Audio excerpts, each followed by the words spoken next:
যদি আল্লাহর কোরআনের এই সকল বিধানের মর্যাদাগুলোকে রক্ষা করার জন্য যুদ্ধ করতে হয়, আমরা যুদ্ধই করব, লড়াই করে কোরআনের মর্যাদা আমরা রক্ষা করব ইনশাআল্লাহ।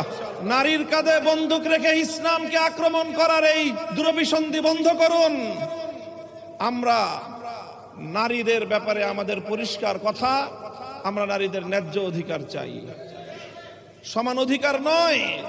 সমান অধিকার দিলে নারীরা টিকতে পারবে না।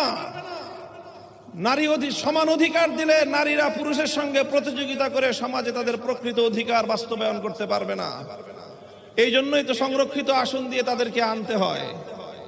প্রত্যেকটা জায়গায় তাদের জন্য সংরক্ষিত আসন দিয়ে নির্বাচনের মাধ্যমে বিভিন্ন উপায়ে তাদের প্রতিনিধিত্ব নিশ্চিত করতে হয়। কারণ সমান অধিকার দিয়ে নারীরা পুরুষের সঙ্গে প্রতিযোগিতায় অধিকাংশ জায়গায় পারবে না। এই জন্য তাদেরকে ন্যায্য অধিকার নিশ্চিত করতে হবে।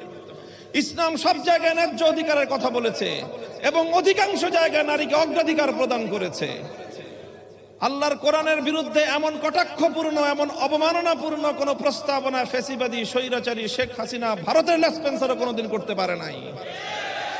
বর্তমান বাংলাদেশের 5ই আগস্টের বিপ্লবের রক্তের উপর বসে এই প্রস্তাবনার এক চুল পরিমাণ যদি বাস্তবায়ন করতে হয়, আমাদের লাশের উপর দিয়ে করতে হবে, আমাদের রক্তের উপর দিয়ে করতে হবে।